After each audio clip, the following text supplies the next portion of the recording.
The Midget gets upside down, I don't get nervous.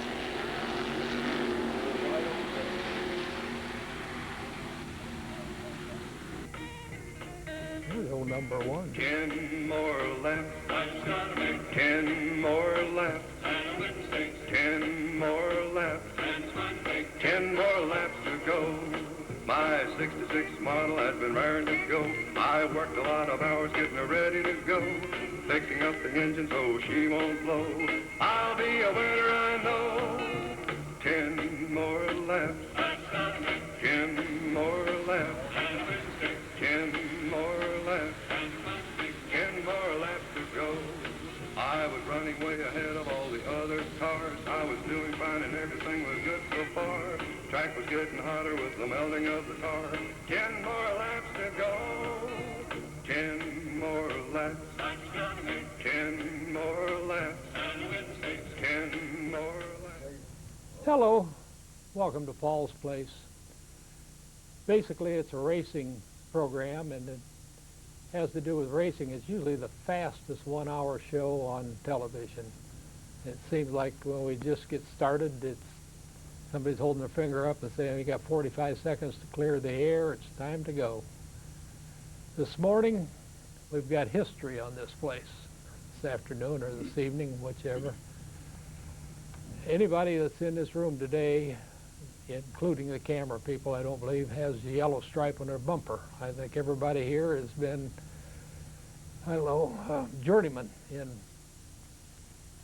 what they're doing. We're going to basically talk about the big track in midget racing today. And I've learned a lot of things in the last week reading books on midgets. Thought I knew a little bit about them. I've been around them about all my life, but I didn't know that they were as new to me as what I've seen. I always thought midgets was around since the turn of the century and Henry Ford and stuff like that, but in all reality, midgets never really got here till in about the early 30s. And with a deep depression on in the country, midget racing really never took off until after WW2. Although there were a lot of racing across the country, it looked like it started on the West Coast and moved itself east. And the midget racing around here started in Chicago and came on down from what I've learned. But I've got some people on this show today that will tell us a little bit about racing, more so than what talents I have or what I've learned from reading the book. Across the way, over on the head of the class, is Bob Kohlmeyer. Bob's drove midgets, stock cars. What all have you drove? And nails. Modified stock cars. I drove a midget for Jim here, and just anything that had four wheels on it, go fast. They wanted me to jump in it, well, I had to jump in it. Yeah. Did you, you ran down south too, haven't you? We'd go down there in the wintertime, like Daytona 500 time, and go down to speed weeks and run the outlaw shows and stuff down there. And the rest of the time we'd run mostly in the Midwest. Just in the wintertime we'd sneak down there a little bit, and that was it. Sometime to get warm, you didn't have antifreeze for the race car. Yeah, we would work on that. Sitting next to Bob is a friend we had on the show last week. Got him back again, Bill Vanderford. Bill's, you're a walking encyclopedia on this stuff. Yeah. Way back, right after the war. Yeah. When you said that it's just getting a good start. Yeah. And they'd find a ballpark someplace and put bales of straw around, and you raced around out on the ball diamonds. Well, you know, they did have a midget race. They only ran it one time. They had a midget race down on Clinton Street at the Armory. Right beside the Armory. Right beside the Armory. Armory, yeah, and that ball diamond. And they only raced it one time, and that had to be in the 30s. In one of my books, I'm pretty sure it was in the books, and they said with all the noise and everything, they'd never allow that again. And that ball diamond there was where they held the first night baseball game in the country. was right there next to the armory. Right. So, And across the street was a city dump. yeah, over there where the Headwaters Park is now. Yeah, that's right. That built up after the war and everything is a street there called Duck Street. Duck Street. And Harvester had their one repair building in there, and there was a couple shops in there, as I recall. Yeah. This goes way back in ancient history. I was in high school, and I worked part-time for Weaver and Fork, used car lot there on Clinton Street, and they had purchased an old three-wheeled motorcycle from the old city cop motorcycle they used on traffic. Anyway, my job was to run around and pick up parts, and motor parts and equipment, Central Motor Parts, and Slaughter's Hardware, and down in there. I remember getting down in there a few times, and now that's all gone. That's history. Right. Sitting next to Bill is a guy that needs no introduction. That he's been around longer than me, I think. Rocky Fisher. Rocky is a promoter and driver both. I think you might have me by a couple of years. We're talking about Duck Street. Harvester was still there, that garage on Duck Street, in the early 60s when I got here, because that's where I went to meet Gail Hauser and talk to him about driving his Midget. And he worked down here. There was a filling station on the corner, weren't they? The auto and garage, and then Yeah. right beside it was a old streetcar turned into a restaurant. Right. Yeah. And you've got a picture of an Indy car sitting there besides the road. Yeah, it Midget. won the 500 that year too. Yeah. And I think my old Midget was sitting out there too with the hood up. I've got that picture. I haven't got it up in the museum yet, but I've got the picture. We'll have it up. Was that in the 50s? Yeah, that was. Yeah, it was in the 50s. Yeah. 52, 53, right in there. Yeah. It's a while back. Yeah. Sitting next to me is this guy's never been on our program before, but he's been around racing. He's been around history. Harold Merkler. And Harold, your father owned Indy car, and did he own any midgets? Well, he, yes, but he started, the park that you're talking about was called the Legion Park, Okay. and Ted Hartley raced there, and my dad was trying to find a driver for his car, and Ted says, well, come and watch this one kid drive a midget down at the Legion Park, and that was Gale Lauer, and so that's his first connection with midgets. Yeah. But he usually ran the big cars. And right before the war started, he sold his big car, the one that he was racing that Gale Lauer drove, and went into the machine shop business. And while he was in the machine shop business, he did some work for a guy who owned a midget. And it turned out the guy couldn't pay for the machine work, so my dad ended up with a midget. And he took it out to the Fort Wayne Speedway, which Dutch put the quarter-mile track in out there. Yeah. And he raced it twice, his first and last time. and he got rid of the midget. Yeah. Well, he had an Indy car, and they rebuilt it and put it into the Dean Museum, and the Dean Museum then burned with that car in it. And then they've never rebuilt that. Yes. They have rebuilt it? Right. Don Sutherland of Sutherland Lumber Company, Yeah. Nationwide Lumber Company, Yeah. bought, well, we went over and got the twisted frame and what was left of the car, Yeah. and brought it back. And Don Sutherland came then to Fort Wayne, and he bought the twisted frame plus some of the spare parts and all the patterns to the car. Yeah. And he rebuilt it from that. And Okay. it is rebuilt right now, Okay. to this day. Whereabouts is... I have no idea. I tried to get a hold of, Don Sutherland then passed away, and I tried to get a hold of his son, and I can't locate him at this time. Okay. That had a Hisso. Was that the one that had a Hisso motor in it also? No, that had a Winfield. Winfield. Straight 8 Okay. Winfield. What's this one that Delagrange has got? That's a 100. Now that had a Hisso in That's it. a Hisso. I still have it. That's an airplane engine. Yeah, it's an Italian aircraft, half of an aircraft. Right. And But that, you know, Dean rebuilt the museum then across the street from the zoo, yeah, and that race car's in there. That's why I was asking if that was the same car or not. That's not the one that burnt. The one that burnt was in the park, right? Right. Yeah. Yeah. Well, they built a new museum.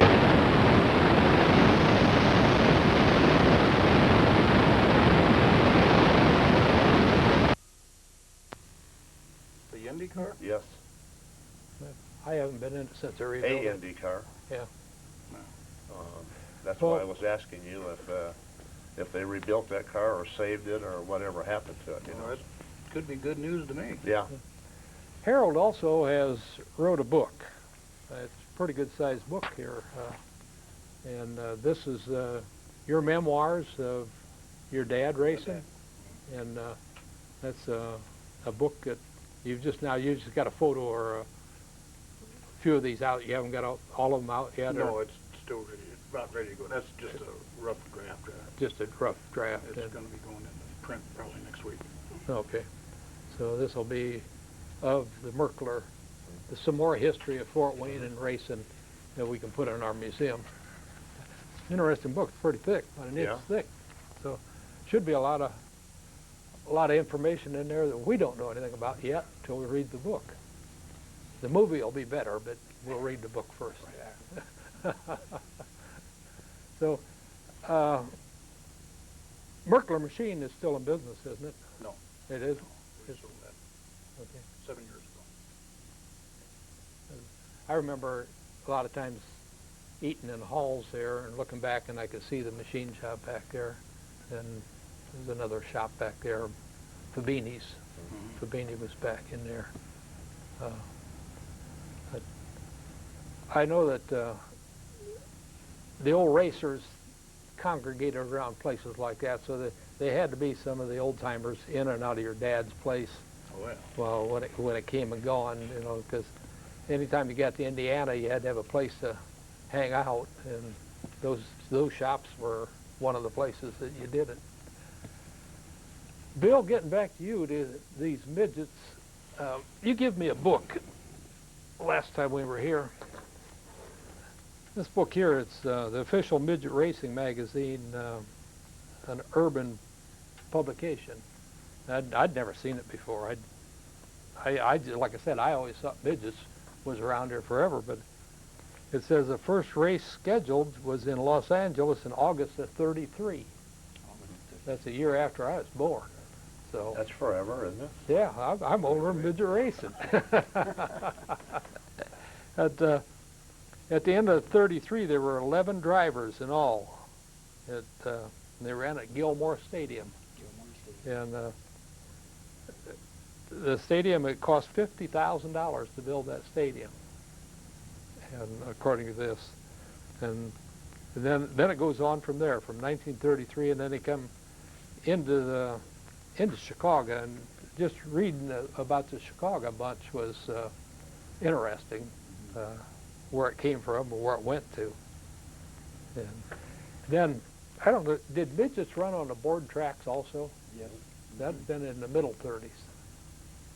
The first person I know in Fort Wayne that started with the midgets was a fellow named Pappy Huff. You remember him? Yeah. Mm-hmm. And I know of him. Yeah, he ended up, he had 5 midgets. And he ended up out east. He gathered them up, and they always call them the 5 little pigs. And I think he had a little 2-car garage right across the street from where Oxford School is now. But he was the first one in Fort Wayne that I know of that really promoted midget race cars. And because I was like that, I just loved to go in and sit in it. Well, Rocky, your dad was in Detroit, wasn't he? Right. And did he start in midgets? Yeah. Or? That's the only thing he ever raced was midgets. Before the war and after the war. Well, he was probably in part of the history of starting racing around Yeah. Detroit. Yeah. They raced at Detroit's Motor City Speedway. They raced twice a week there, Tuesday and Thursday, Yeah. with midgets. Then on the weekend they run the old coupes, but after coupes came into it, but originally it was just midget racing. Yeah.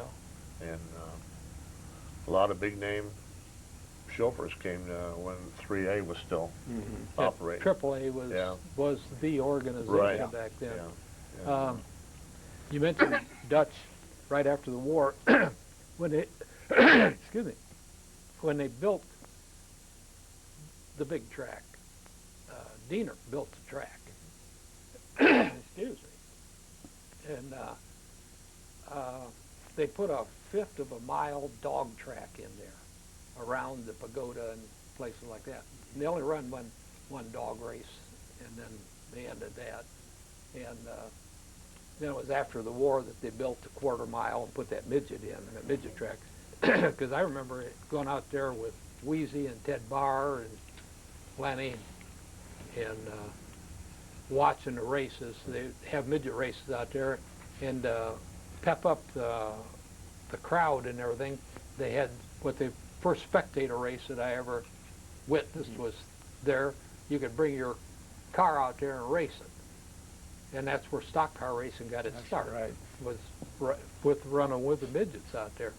And after a while, they had more stock cars than they had midgets. Everybody wanted to take their 40 Ford Coupe or their 36 Ford Coupe out there and run it. And then next thing, they had what Dutch McKinley started, the Fort Wayne Racing Association started, stock hardtops. And that was, I think, about 48 or 49. And they didn't build South Anthony until 51, and that's when midgets showed up at South Anthony. There seemed to be quite a few midgets without drivers show up at a racetrack, and they'd try to get the local drivers in them. And a friend of mine, Jack Riley, got in one. He got it upside down and got hurt. His wife about had a heart attack on that one. So. Yeah, I remember several of them getting in the midgets, make about 3 laps and come in and say, "That's not for me, I'll tell you." I don't know. He about convinced me that when from the first time he bought the car from a friend of his, and the very first time we were going to try it out. I don't know if you remember this. We took it up to a villa. Yeah. And went out there and kind of fooled around a little bit. And first time I really tried to dump it into turn 1 hard, the right front wheel flew off. You remember that? Right front wheel flew off, and out the ballpark I went. And of course, my knees in that midget were right up against the dash. I thought I was going to decapitate my knees because I went off the track and nosed down into the dirt, and stopped in an instant. But that was my first experience. But it didn't faze me. I was ready to go. At that time, the steering gear went across there. And after you banged up your knees, we started putting padding around it. What kind of midget experience you had, Rock? Well, I run them for about 10 years before I moved to sprint cars around the Detroit area and traveling. Like I said, I came to Fort Wayne because there were several midgets here that needed drivers or traveled someplace and then picked up a driver. And actually start driving for Wayne Zuber's well drilling. And run a little bit around the country, and Zuber was kind of, he liked to party, and sometimes when it was time to go racing, he'd be partying someplace. So I missed a few races, and then one day we were waiting to go to Illinois, and I just slammed the garage door. He wasn't there yet. And drove over to Giffords, and he had the Studebaker midget set in the garage, and talked to him and see if the first Ohio Fair date was at Wapakoneta, Ohio, was in '62, and tried to get him to go there. He said, "That's a half-mile dirt, and Studebakers don't run good on dirt. They don't run good on half miles." Well, while I'm trying to talk him into it, Earl Furman shows up from Decatur, who had a Ford 60 midget, and I drove his car a few times on the dirt, or on the half miles a year before. And so he came in, and he said, "Put him in it." He said, "Hey, he'll do a good job." He drove my car, and Gifford said, "I haven't got no help." Earl said, "Well, I'll go with you." So we finally got him talked into going over there. And first time in the car and everything, they run a Silver Crown feature and a Gold Crown. Silver Crown was for stock blocks, like Studebakers, Ford 60s, Chevy 2s, all that sort of thing. And the Gold Crown was Offenhausers and the F-85 Oldsmobiles and Buick. We had the aluminum ones. Yeah. So we went over there and run second in our heat and run second in the Silver Crown feature. When then the stock guys could still run the Gold Crown if you were fast enough. So we got in that, we ran fifth in that. And there was a race the next day at Wilmington, Ohio. And on the way over to Walker, he said, there's no way I can go tomorrow. He said, I got a job to do.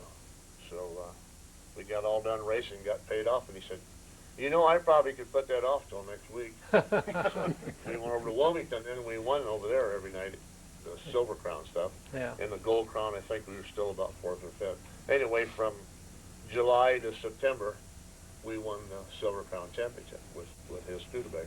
Yeah. So it will run on a half-mile track. What kind of, they have a quick change gear in them, or Yeah. they have a little straight axle, wasn't it a tube axle? No, it's a live axle, just like, Yeah. you know, some had Cassell rear ends before they had quick change, and they used to have a quick change gearbox up front, Okay.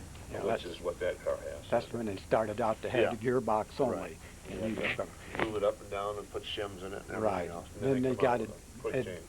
advanced and Right. got the quick change rear axle or rear end in them. So it was a live axle. Yeah. So all you had to do is pull 2 gears and you're in business. Right. Mm-hmm. About 6 bolts on there, and Yeah. 10 minutes you're on your way, you know. Yeah. Because that Midget we got up there at the museum right now, it's a Studebaker. Mm-hmm. And he said the last place that ran was on the mile at Milwaukee. I'd hate to be in that on that mile at Milwaukee. I don't know about you guys, but you know that car don't have no front wheel brakes. It's got a pressure tank, and And when we started out, we Yeah. had one wheel brake. Yep, that's right. Yeah. One mechanical brake right here. One on the side there. Yep. it's interesting thinking about the midgets and all the fun that everybody had with them. It seemed like, I don't know, a midget. I know when we were running stock cars, you was just running a few midget shows. We worked a few shows for you, my brother and I. It seemed like you could run all season on a set of tires on some of them tracks, and they didn't really tear the cars up like stock cars. Right. Biggest hurt that you do to a midget is spin it out, kill the engine, and then you're done. Mm-hmm. Come back, but stock car, you hit the wall and took off the front wheel and the radiator and a few other things. But, Well, with the midgets and the sprint cars, the guys were a little more cautious. I mean, they ran hard, open wheels. but you didn't dare climb somebody else's wheel, you know, or stick a wheel on somebody because he was upside down or you both were upside down. And back before the roll cages and stuff, Right. Yeah. sometimes they just picked your pieces up off the track and loaded you up, and you're out of racing, you know. Yeah. So it was, and we did lose a lot of drivers years That's what I ago. was going to say. Usually the drivers didn't make it. Yeah. I drive, like I say, all them Ohio fair tracks that we won the championship on. You know, I get over from time to time just driving by them Mm-hmm. and look at that narrow, skinny horse track with a wood fence, and I'm one of the lucky ones that made it, because we did lose some. We got Webb Arthur for one. Right. He got killed at Marion, Ohio. And just, Got a picture of his car there. yeah, several of them. I knew Webb pretty good. We did a show at in Ohio. Where was that? There, we lost some of the crowd. Ottawa. Ottawa, Ohio. Yeah. Yeah. Midget went into the crowd. I remember that. Yeah. Never forget that one. Yeah, that was bad. I was there that day. You were? And my brother. I had a midget, and then against my dad's better thinking, I got into the midget. Well, it was a show. It put on a good show, and for fair and stuff like that, it was a good drawing card. Midgets were nothing but the miniature sprint cars, Right. really, and Indy cars at the time. Now midgets don't resemble anything that looks like an Indy car or a sprint car or anything. They're in class all themselves. In fact, a midget more or less, in my book, I don't know, you guys might think I'm wrong, but a midget more or less looks more like a go-kart today.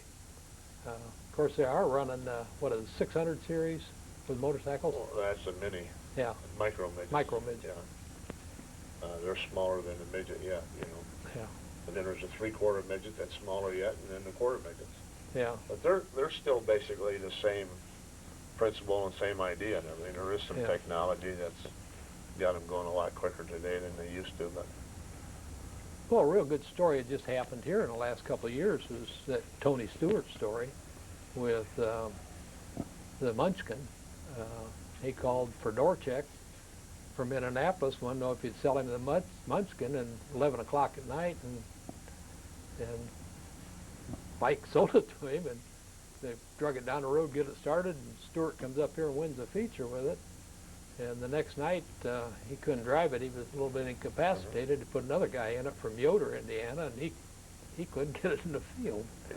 But they had Stewart come back last year and won the feature, the second feature. He got tore up the first one and won the second feature with it then. And that's an interesting story itself. Should have had Mike on this show. I don't know, I talked to him here not too long ago. Case Dairy was trying to run, or a guy that worked for Case Dairy, his dad owned them cars that Owen Fryer and Rusty Hartman ran. Oh, is that right? He was trying to run them down, trying to find them. So I don't know where those cars are. I think those cars got sold. And those cars did run at Daytona Beach when it was still running on the Down on beach. the beach. Jerry Ott drove one. He upset it down there. And Steve Ott was telling me about it. I talked to him, trying to chase him down, but I don't know how he's made out on that. But that's just an interesting story, that where Mike got the idea to build that Munchkin the way he did. But it wasn't, I guess when it was in its heyday, it was untouchable. Well, they outlawed it. Yeah, they outlawed the thing. He took the USAC rule book and went through it, and then he built this car through his engineering and car building expertise, you might say, Yeah. and stretched the rules as far as he could every which way. Got all the gray areas, and then he went out and he beat them bad. And after Yeah. it wasn't very long, and they changed the rules. That And outlawed was the one car. of the first offset cars, really Yeah. offset, and the Munchkin. Yep. I mean, like Well, Rocky said, he stretched the rules Yeah, to there was another one called the Badger out of the East Coast, Yeah. and they immediately outlawed that even before the Munchkin. So he come out and they turned it upside down, looking for some way to not even let him run to start with, saying they couldn't find anything wrong. You know, they looked rule book, measure this, look at everything was okay. You know. Yeah. And until he ran a year and wiped them all, and then they found a way to outlaw him. Well, that's, you know, they bring this up on NASCAR. They get these crew chiefs every now and then, fine them $50,000, suspend them for 2 or 3 races, and that. Speed secrets, there'll always be speed secrets. It happened from when we started racing up through to today yet, and you take a rule book and the rules are right there, how far you can stretch them for something else. Because I remember sitting at the old Pastime Club over there on Wells Street. Remember we used to have our racing meetings over there, Fort Wayne Racing Association, and they were in Frank's junkyard there on North Clinton Street. It's a pawn shop now. That used to be a Frank's Auto Parts.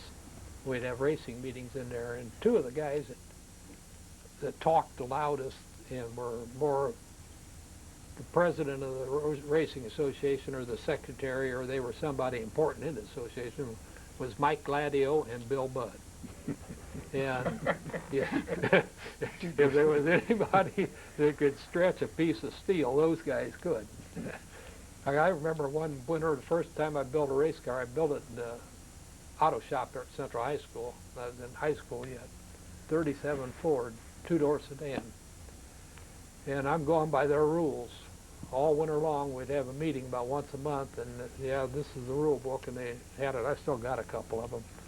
So I had that pretty well down pat. When we got to the racetrack, I think it was in May, somewhere along the end of May, but Mike Gladio and Bill Budd brought out the racetrack. Didn't look anything like that rule book said. Who was it that had the tape measure when they were? That was Cliff Mike. Setzer? Huh? That was Mike? Mike. That was that Always had to Studebaker. use his tape to measure the wheelbase on his car, because Yeah. he had, what, a foot cut out of it, or 8 inches cut out of it? He cut off, I think, 7, it was supposed to be 107 or 110 or something. 114 inches. And Yeah. he had a foot cut, a little over a foot cut off of it, and he's here. He says, I'm not, you take the smart end of that tape. He says, I'll hold the dumb end of the tape. And I got it right here in the center spindle. You go back to the center of his back wheel, and boy, it was right there. 110. It was 114. Or 114 inches, and there it was. He says, now you tell me. And, the downfall was a sway bar underneath it on the Studebaker. Went to measure it, my cousin, Johnny, and he said, give me a tape. Mike handed him the tape, and Johnny stretched it out, and he said, this ain't right. And he just walked over and got one out of his own truck. That's where they found out about it. Well, you get back to the Munchkin. Yeah. You know, that car runs indoors, and it's still USAC sanctioned. Yeah. But I don't know that they'll let it run outdoors. I mean, I haven't seen it in an outdoor show anyplace. He redid, Well, it's completely redone, but yeah, it's even better than it was. So I don't know that. yeah. I don't know that he'll ever get clearance to run it outdoors. Well, he had some cars down there Wednesday night. What that late model he had sitting out front there, that Oh, I didn't come in the front. I don't know what he I had. was going to say that don't meet any of the criteria of anything we've got around here. But I know he had a new car built to run there Wednesday yeah, that he wasn't going to run for himself. He wasn't going No. to drive it. But somebody else was going to drive it. Yeah, it rained 2 inches over there in the afternoon or up through. Anyway, we didn't race. We didn't see no racing or anything else. It was like anything else. The weather Well, gets you. Stewart's got 2 cars. Kevin Harvick was going to drive the other one. Yeah. And when I interviewed Harvick, he said, I don't have no experience on dirt other than what I got here last year. And he said, I don't see any reason why I can't go out there and stand on it and flip it over a few times and smack the wall. He said he's been tearing up all my cars. You know, Stewart's been driving his Bush car. Yeah, you know. Bush car, yeah. The last 3 times he drove it, he's crashed, you know. Yeah. Yeah, I remember him saying that. Well, He had that's how to it crowd should- up and down. That's how he injured, the initial injury on the shoulder. Yeah. But, Is it true that Stewart bought the Salem track? Eldora. Eldora. Or Eldora, Yeah. was it? Oh, yeah. Oh, yeah.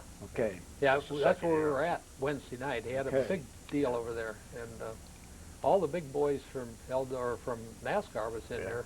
And then ARCA truck race was supposed to be Yeah. the main draw. But I don't know. I would have had my head examined before I'd have put my truck out there on that track. I've seen some wet racetracks in my life, but I'd never seen one that soaked. They were ruts that wide and that deep down in 3 and 4, right in the middle of the track. They kept running trucks through it. And them trucks, they'd have to bring them in after about 20 minutes to scrape Clean the 'em up. mud off of them and clean the radiators. That's how bad it was. That's bad. But getting back to the history of Fort Wayne and the midget racing, you started racing in '51, or were you involved with any of that before the war? Not before the war. Okay. My dad sort of played around a little bit, but I never got involved until after the war. Yeah.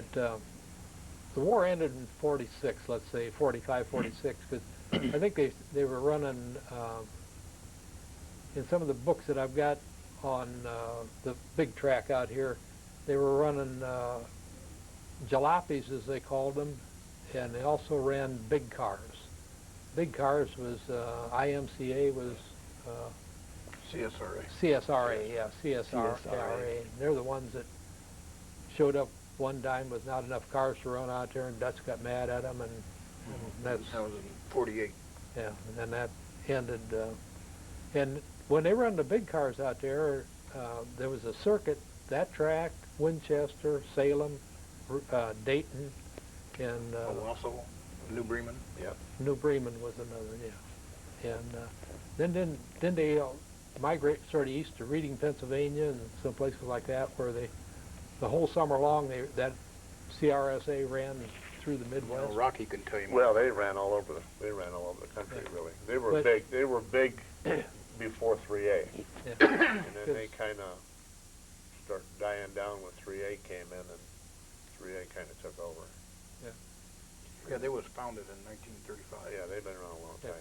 Because I've got pictures of Bill France Sr. winning a race out here at the big track in 1940. It was in the newspaper. It's pretty good size. He come back in 41, but I don't have the results of that race, whether he won it or ran it, but he did win the race out at the big track in 1940. which He I- won one before that, but he was the first one to win a stock car race out here. Yeah. And I don't know what they ran, what they considered stock back then, because, you know, that was before the war. They surely didn't run 41 Fords and 41 Plymouths and stuff like that. I wouldn't think, but maybe they did. 34s, 35s, 37, 38, 39. Yeah, well, we ran enough of them. Yeah. There was a fortune lost out there at the big track, because if you had all them 34s and 40s and 36 coupes back, they're selling it in the auction today for anywhere from 15,000 to 50,000. Well, what was it they used to run? There was the big cars they ran at the Hoosier, initially when they started running the Hoosier 100 down at the fairgrounds. That was the big cars, right? Yeah. Well, yeah, champ dirt cars. Yeah. I remember going down there one time and A.J. Foyt Uh-huh. never had a minute's practice. Crawled in the car with like 5 minutes to go before qualifying in. Went out, set fast times, and then turned around and won the Hoosier 100. Just made everybody look like a bunch of bikers. Yeah, Foyt was unbeatable on that track sometimes. I was down there. We used to go down there quite a bit from Roger Sunoco. We used to get a carload and go down there. It was in a the, bunch of yeah. Right. Bennett's and them that Yeah. I went down there with to the. It was always the fall show, and Yeah. ran that one September, I think it was. And all the name drivers, John Cocker ran down there, all the big names. all the big names. McAreef Yeah. was down there, and Well, what hurt that thing was when they split the points. In other words, to win the national championship, you had to run whatever the championship series was, whether it be Indiana or Indianapolis or the dirt cars. yeah. Well, as the money got bigger and more sponsors, and the car owners were starting to pay their drivers, and they didn't want them running the dirt tracks, so they had a special or a separate Silver Crown point standing and the IndyCar point standings. Yeah. Well, then when Foyt and Andretti and Rutherford and all them guys stopped coming, Unser's, so did the people. You know, that kind of Took the wind hurt out that. of it. Yeah. Yeah. On the big cars, after Indianapolis was over with, if you won Indianapolis, whether it was Foyt or Rutherford or Irwin, then they went to Milwaukee the Right. next race after that. They had a regular schedule, was the same every year. And it seemed like it was always something happened to the Indy winner at Milwaukee that they didn't repeat. And then they went to Pennsylvania, and they ran all around. They didn't run no road courses or anything like they do No. now. But getting back to Indy, I started going to Indianapolis, I'd say around 1950, 1949, somewhere in there, going down for qualifying and then go down for the race. And they had across the street from Indianapolis Motor Speedway was a cinder field. And they used to have the midgets the night before. 16th Street. 16th Street, yeah. And that was packed. That was hilarious. Everybody parked on Georgetown Road and then walked around there.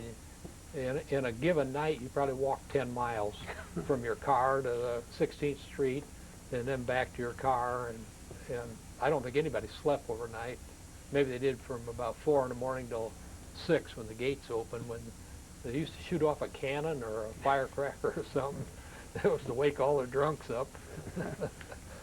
But some of the Indy guys would run in the midget show across the way there. And Well, I used to run the midgets down at Speed Weeks. You remember that, Rock? Oh, You used to sure. run it at the stadium there Memorial at Speed Stadium. Weeks at Daytona, back in the 60s? Yep. And 5 nights in a row. Yeah. and then they switched to Volusia County, and Yeah. kind of got away from the midgets when they did that. Went to the stock Yeah. cars and stuff. The Volusia County down in Daytona.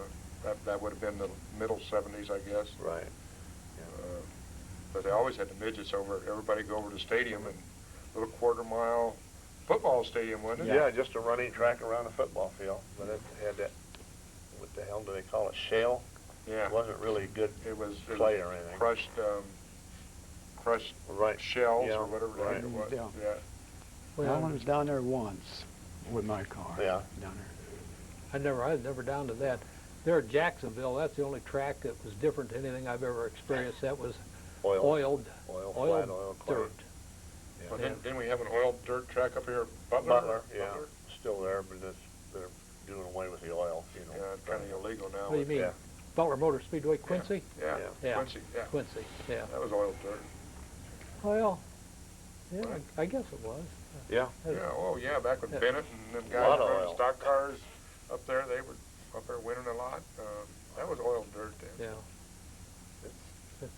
How long did you run your midget then? When you said you was About at that 3. Ottawa show? Yeah, about 3 years here in Indiana. Then I graduated from engineering school, and I loaded a race car up and took it to California. And they really wasn't running that much out in California. I was really surprised, but they didn't run midgets out there. So I sold the car out in California. Did you have your hand in any stock car racing or anything out there? They did do a lot of that. No, I really didn't do. I was helping on sprint cars Yeah. out there. I don't know if you know Roger Beck. He was a sprint car builder. Well, I had my little garage right next door to his, Yeah. which was nice, and I helped him quite a bit. And the only one guy from here went out there. One of Jack Riley's buddies went out west. Although I think Rusty Hartman went out there also, but I don't think he stayed. Or he might be out there yet. I don't know if Rusty's still around.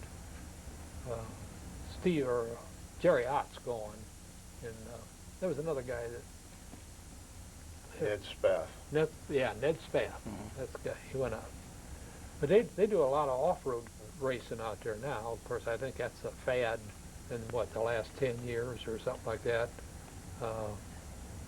That Gordon runs them. Robbie Gordon. Bobby Gordon. Yeah, I seen him do an interview the other day, and he said he had more money in that one Baja. car than he had in his whole bunch for NASCAR, which I found out a little hard to believe, but that's what he said. Yeah. Said he had more money involved in his deal to run Baja and the other deals, off-road racing, than he had in his NASCAR deal, which I find that fantastically Yeah. hard to believe. But Yeah, of course, you know Robbie. yeah, He's different than the average Yeah. bear. One of the races that always intrigued me, and someday I'll find that 16 millimeter, I seen it on a 16 millimeter film, was the 1953 Mexico road race. Lincoln won it. yeah. And, they won it 3 years in a row, I think 52, 53, and 54, and then they don't run it anymore. Who was it? Who was it took the Lincoln down there? Well, It was somebody we all know. one of the guys that was involved and ran and won down there was Troy Ruttman. Carrera Shocks. Yeah. He ran Mercury's. I can't remember who he had. He co-drove with somebody else, but Yeah, you had a co-driver. he's the guy that founded Carrera Shock business. I can't even think of his name now. We're big friends. I can't think of his name. I will tonight about 3 in the morning. Well, that's part of being an old timer. Yeah, as you get a little older, that's how Yeah. it works. You wake up at 3 o'clock in the morning, go to the bathroom, and I remember what I was trying to remember. Or you wander in just like right now. What am I doing here? One of them things. But that comes with experience.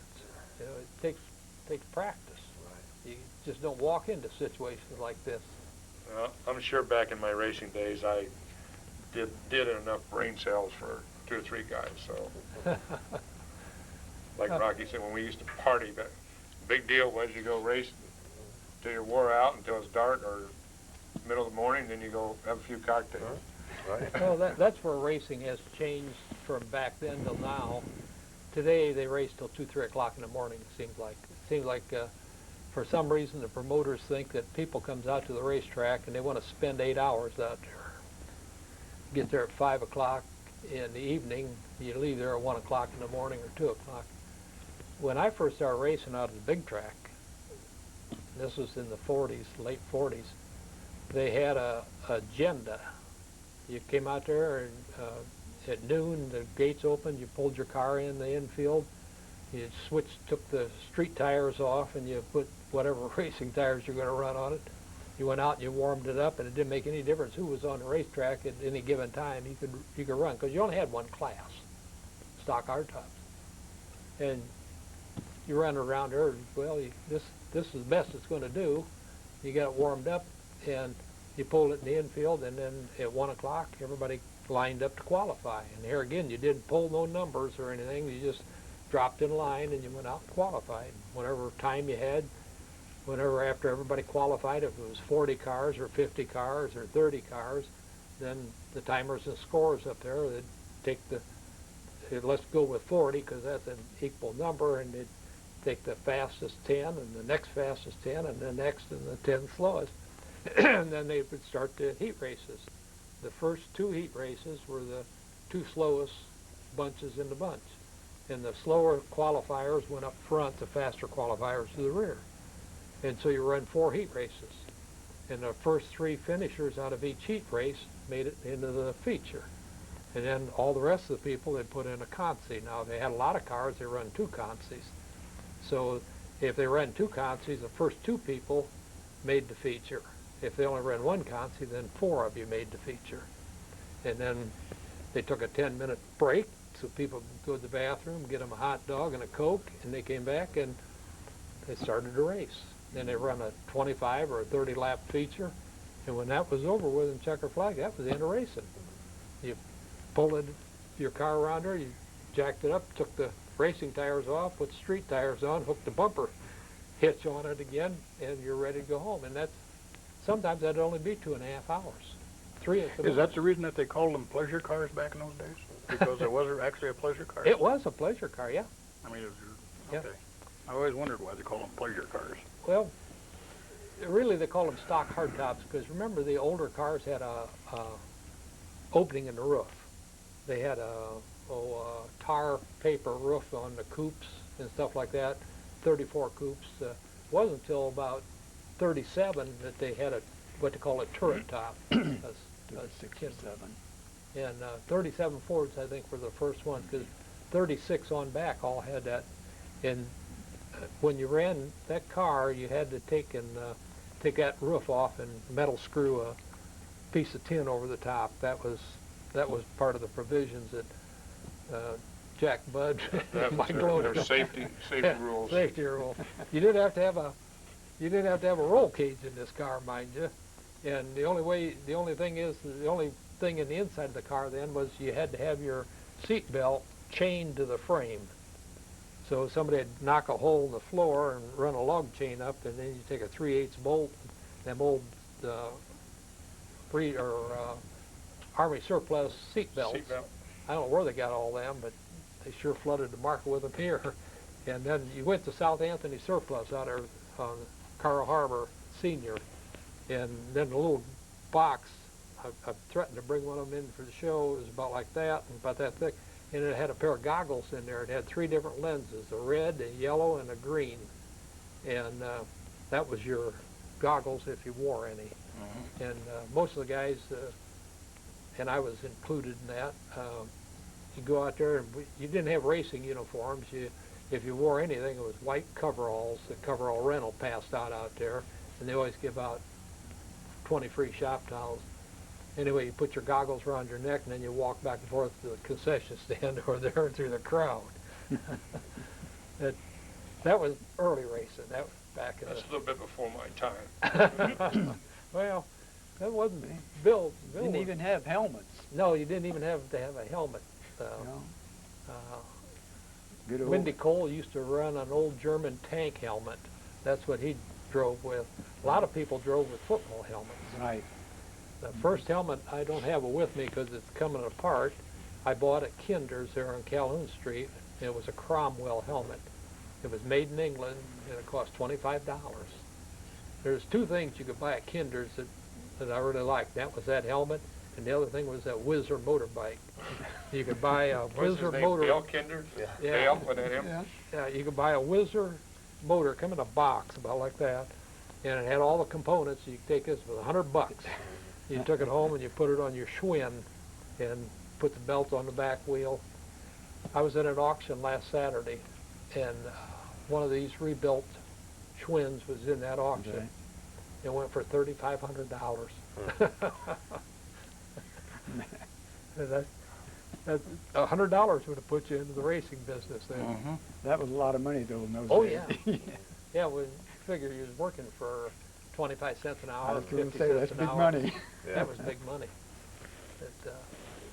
But anyway, today's racing, you go to the racetrack now, they run street stocks, they run front engines, they run some other class modified, and they run late models, and then they run super lates, and something like that. So there's 5 different classes at any given night.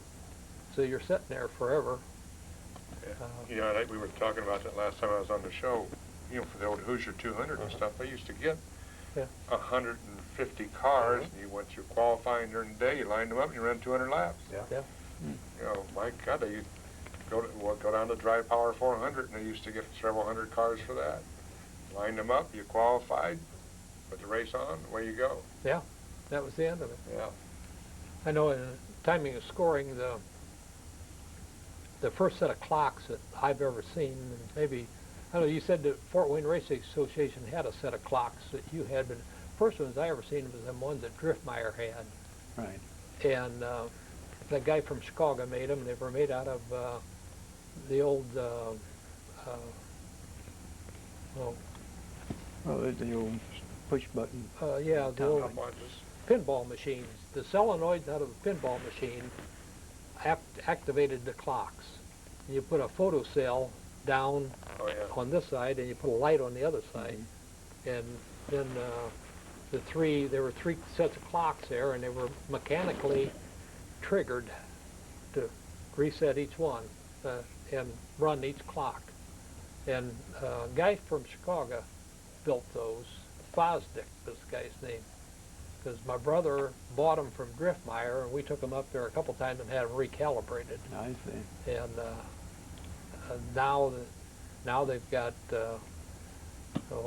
transponders, and anybody runs it. Bearfield is set up for transponders also.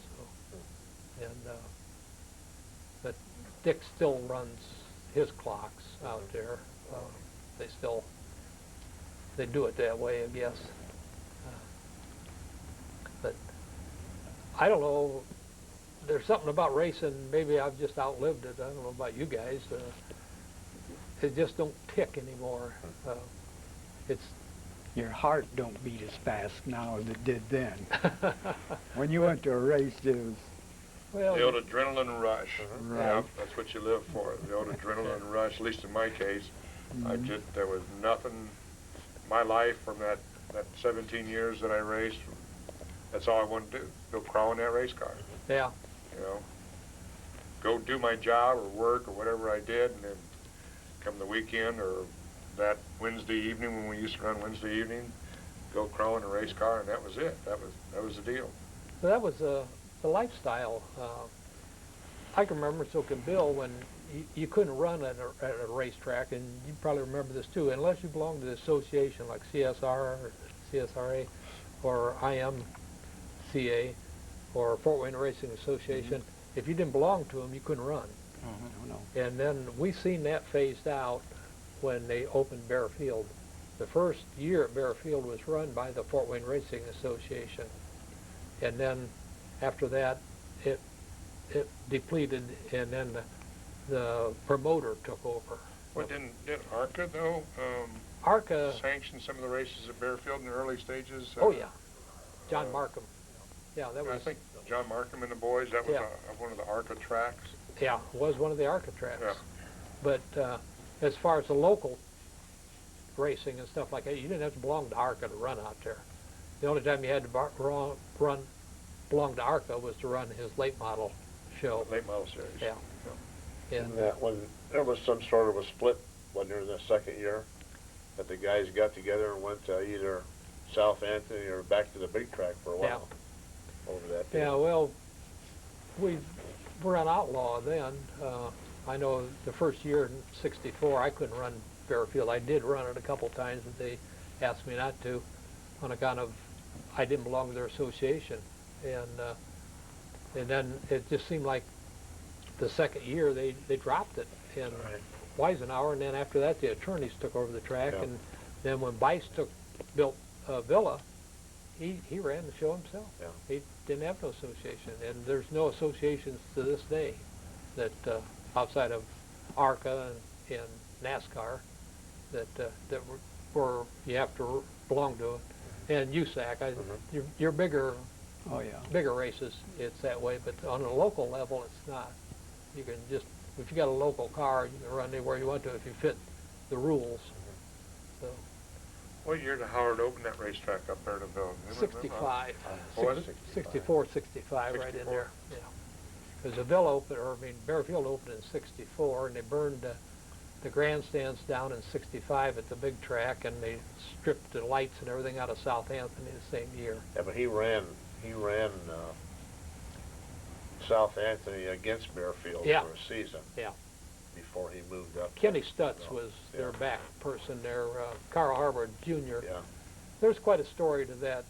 They were going to build another racetrack over there on Highway 1, Carl Sr. And then he had that heart attack, and that ended that. So that's when they decided to kick it in. Well, like I said at the start of the program, you just get started and somebody says it's time to stop. We're in the last 60 seconds of this program. So if there's anything that's on your mind you want to tell the world, now is the time. Let's mention that Roger Sunoco get together. Roger Sunoco, breakfast next Thursday, I guess we're going to get together at Post 57 and the old Roger Sunoco gang. That's where we used to all hang out before we went to the racetrack. Then we all hung out there after the races. That and the Pickwick across the street. I never went into. Never went into No. the Pickwick? No, they carried me out of there a lot of times, but never went in there. But that's it's Post 82, American Legion Post 82, corner of Goshen and Harris Roads, and that's the old Club Olympia. Yeah. Should be pretty good turnout, hopefully. Get all the old race drivers out there and find out how many features we actually did win. That's right. So it's been interesting. I want to thank you people for being here tonight or this afternoon. It's been interesting. I hope that what we've said can enlighten somebody in their endeavor to learn more about racing. So I think pretty soon they'll turn on 10 more laps, and this program will be history. I took out all the old parts and made it like new. Then I got her started and she ran like new. When the flag was lowered, I knew what to do. 21 spinouts left, but only a few. My engine started heating and I thought I was through. 10 more laps to go. 10 more laps. 10 more laps. 10 more laps. 10 more laps to go. 10 more laps. 10 more laps.